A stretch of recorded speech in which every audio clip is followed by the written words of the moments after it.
A continuación trataremos la consideración de concentraciones de esfuerzo en la geometría del eje al momento del diseño.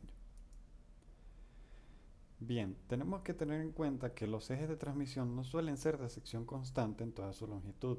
Se presentan discontinuidades para poder montar los elementos sobre el eje y para asegurar la rigidez y la resistencia del mismo en aquellos puntos donde la flexión sea perjudicial. Estas discontinuidades producirán concentración de esfuerzos en los cambios de sección, las ranuras, entre otros. Para poder montar los elementos sobre el eje se requiere fijar estos de manera axial y angular, de modo que giren de forma solidaria con el eje de transmisión. Para ello se emplean el conjunto de cuñero y chaveta, además de los anillos de retención montados en ranuras sobre el eje, agujeros para poder, agujeros pasantes para pasadores, etcétera, y escalones sobre los cuales recargarán los elementos.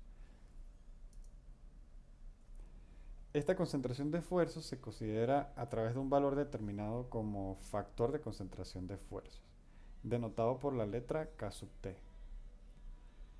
Este valor depende de la geometría del problema y al momento de diseñar mediante criterio síntesis, considerando que tanto la máquina como sus componentes no existen en la realidad de momento, pues no se tiene de antemano la geometría del eje definida. Esto incluye no solo los diámetros de cada una de las secciones, sino también los radios de filete, las dimensiones de las ranuras y los cuñeros, etc.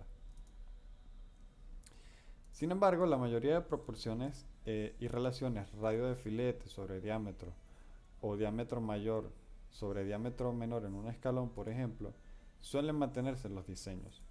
De modo que se puede emplear valores predefinidos para K sub t para llevar a cabo un primer diseño. Y una vez definida la geometría del eje, es importante calcular los factores de concentración de esfuerzos del diseño y repetir los cálculos para verificar que este diseño sea satisfactorio. Ese es básicamente el procedimiento a seguir. Ahora bien, tratemos cada discontinuidad por separado. En primer lugar, se tienen los escalones o también llamados hombros. Sobre estos se asientan los elementos que transmiten potencia, tales como poleas o engranes, así como también los rodamientos y o cojinetes propiamente, permitiendo darle el diámetro adecuado a estos elementos de apoyo, notando que este diámetro suele venir estandarizado según un catálogo.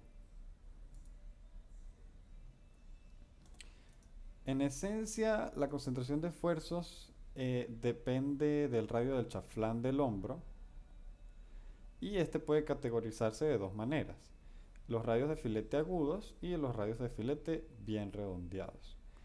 Entonces, los radios de filete agudos pues, son los que permiten el asiento del rodamiento o cojinete, debido a que la gran mayoría de estos elementos presentan un radio de filete interno en el aro interno muy reducido, de modo que el radio de filete del hombro tiene que ser incluso menor para poder garantizar el apoyo correcto de la cara del rodamiento con la cara del escalón. Esto se hace así debido a que de ese modo estamos garantizando que el diseño, el modelo que se lleva a cabo es fidedigno con la realidad y que las cargas se distribuyen de la manera que se tiene pensado. Y también se tienen los filetes bien redondeados, que básicamente son rayos de filete mayores. Estos se pueden emplear cuando se van a montar elementos con un bisel o chaflán grande en el barreno o diámetro interno. Entonces, para los rayos de filete agudos, como bien se mencionó y se puede notar en la figura, se debe producir esta pequeña holgura entre el asiento del eje, y el aro interno del rodamiento, de modo tal que este calce de manera adecuada sobre el eje y las cargas sean transmitidas de acuerdo a lo contemplado en el diseño. En estos casos, un valor de concentración de esfuerzos inicial para la flexión puede considerarse como de 2.5. Ahora, para el caso de filetes bien redondeados, como ya se había mencionado, eh, en estos casos el barreno, es decir, el barreno del elemento, cuenta con un bisel grande en su interior. de modo que se puede emplear un radio de filete mayor para el hombro. Lo importante es que el elemento recargue sobre el hombro de manera adecuada como se tiene previsto para el diseño. También se puede aplicar este tipo de radio de filete cuando no se amerita instalar nada sobre el hombro, es decir, no se tenga ningún elemento sobre el hombro, simplemente el escalón. Como los radios de filete son mayores, pues la concentración de esfuerzos será menor, de modo que se puede estimar un factor de 1.5 para el caso de flexión. Ahora bien, existen distintas técnicas para poder reducir la concentración de esfuerzos debido a hombros. Algunas de estas se muestran en pantalla. Tenemos en primer lugar pues la esquina puntiaguda, que este es el caso estándar. En este caso la concentración de esfuerzos no se reduce prácticamente nada. Y como podemos ver, las líneas de esfuerzo muestran una pendiente bastante elevada para los puntos que se encuentran en la superficie del eje. Este tipo de configuración no es deseada. Tenemos un caso de reducida por el radio. En este caso, pues lo que se hace es que se hace una pequeña muesca interna sobre el hombro, de modo tal que las líneas de esfuerzo fluyan de una manera eh, más relajada. La reducida por ranuras se hace una muesca, pero ya no en la parte interna del hombro, sino en la parte externa del diámetro mayor. Y nuevamente se muestra una reducción en la concentración de esfuerzos. Y la reducida por arandela cuenta con un elemento adicional, de modo que se pueda llevar a cabo un filete más redondeado y poder reducir así los esfuerzos. Bien, ahora consideraremos los cuñeros. Los cuñeros son básicamente ranuras que se maquinan sobre el eje para poder instalar una chaveta. Esta chaveta se encargará de transmitir el torque desde el elemento en cuestión, que puede ser una polea o engrane, sobre el eje y viceversa, es decir, del eje al elemento. Esto garantiza la rotación fidedigna de ambos, de tanto el eje propiamente como del elemento instalado. Y a su vez la transmisión del par de torsión. Las chavetas o cuñas requieren de dos agujeros, uno montado sobre el propio eje, uno que se maquina sobre el propio eje, y otro sobre el elemento montar, que es este que se encuentra acá. Además, por lo general, la unión de elementos al eje mediante cuñero y chaveta requiere de otro elemento de fijación axial como anillos de retención o tornillos de fijación. Entonces, el factor de concentración de esfuerzos en cuñeros varía según el tipo de ranura mecanizada. Básicamente tenemos dos, el cuñero de perfil y el cuñero de trineo. El cuñero de perfil básicamente se corta sobre el eje empleando una fresa lateral de espiga, de modo que el diámetro de la fresa sea igual al ancho de la cuña. La ranura en estos casos posee un fondo plano y vértices agudos entre las paredes y el fondo, formando un ángulo casi recto.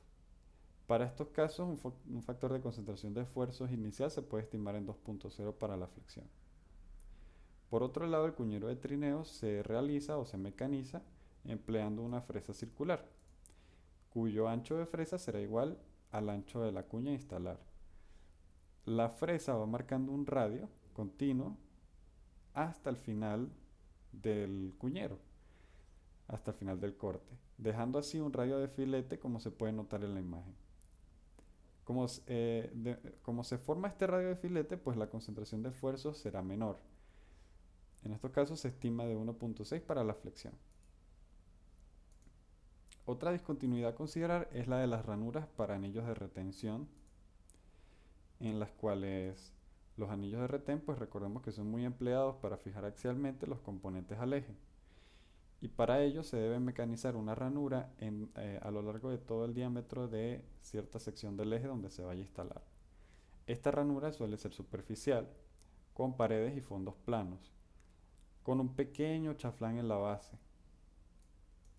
Y las líneas de esfuerzo, como podemos ver, son básicamente equivalentes a tener dos escalones de chaflán agudo, uno seguido, muy juntos entre sí. Se estima entonces que la concentración de esfuerzo sea elevada para este caso. Se estima un 3.0 para la flexión. Incluso otras bibliografías recomiendan 5.0. Otro detalle a considerar al momento de diseñar el diámetro de una sección de eje que contenga una ranura para anillo es que el valor calculado corresponde al diámetro de la sección interna de la ranura, de la base. Por lo tanto, este debe aumentarse ligeramente. La bibliografía recomienda en un 6%, tomando así que el diámetro requerido para la porción del eje calculado va a ser 1.06 veces el valor del diámetro que se calcula. Y bueno, todo el análisis estructurado para la concentración de esfuerzos por flexión se puede extrapolar a los casos de torsión y carga axial. Otros enfoques sugieren emplear un valor para factor de concentrador de esfuerzos al corte ligeramente mayor a los factores de concentración de esfuerzos de flexión. Pero aquí vamos a dejar recopilado un resumen de los valores que se pueden emplear para un diseño preliminar, notando que para el diseño y las ecuaciones se emplea un valor de K sub t y K sub t al corte directo, sin considerar la sensibilidad al entalla, en pocas palabras, enfocando esta primera iteración de un modo conservador. Y bueno, una vez que se cuenta con el diseño definido, no obstante, pues debe recurrirse a verificar los factores de concentración de esfuerzos reales, con toda y sensibilidad a la muesca. Para esto se recomienda emplear las gráficas de Peterson para concentración de esfuerzos. Estas están basadas en resistencia de materiales, concentración de esfuerzos, mecánica de la fractura, análisis por elementos finitos y análisis experimentales. Los valores para radios de filete, para poder entrar a las gráficas, se suele tomar entre 0,01 pulgadas y 0,2 pulgadas, dependiendo de la aplicación y el tamaño del eje. Para ranuras, para anillos de retención, puede considerarse, por ejemplo, un radio de filete de 0,03 pulgadas, como un filete bastante agudo. Mientras que para el hombro, para un engrane grande, pudiera emplearse 0,1 pulgadas como filete bien redondeado.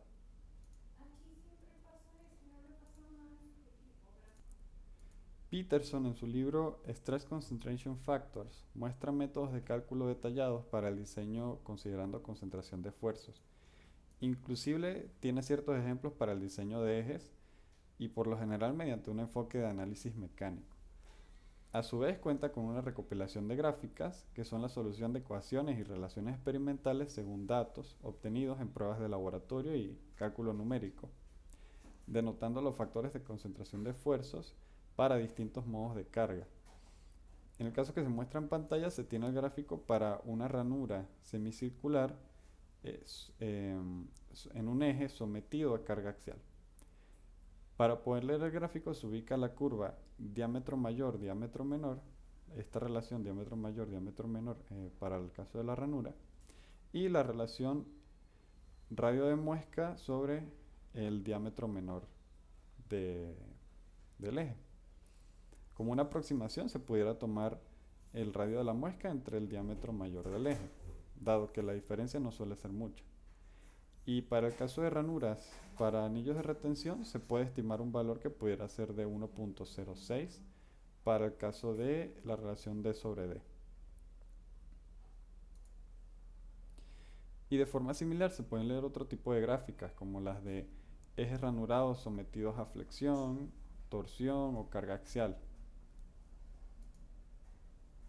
Como referencia se deja entonces el libro de Los factores de concentración de esfuerzos de Peterson, escrito por los autores Walter Pilkey y Deborah Pilkey, que cuentan con todas las gráficas que se emplean en el diseño de ejes de transmisión de potencia, así como distintos procedimientos adicionales. Dado que se consideró importante, se decidió dejar este libro al acceso de cualquier persona que esté revisando este seminario. Para la tercera edición, en este caso, a pesar de que la cuarta es la última que se tiene hasta la fecha, pues la tercera también considera bastantes cosas importantes y no cambia mucho. Bueno, como nota extra, ¿qué pasa si tenemos más de un concentrador de esfuerzos en una misma porción del eje? ¿Cómo se enfoca el diseño? Bueno, en ese caso se recomienda emplear un factor de concentración de esfuerzos que sea el mayor de todos. Es decir, por ejemplo, si tenemos un cuñero, una ranura para anillo de retención y un hombro, se elige considerar en ese caso la ranura para anillo de retención debido a que la concentración de esfuerzos va a ser mucho mayor en ese caso. De modo que las cargas y los esfuerzos van a ser más perjudiciales allí. Este procedimiento se llevará a cabo en los ejercicios.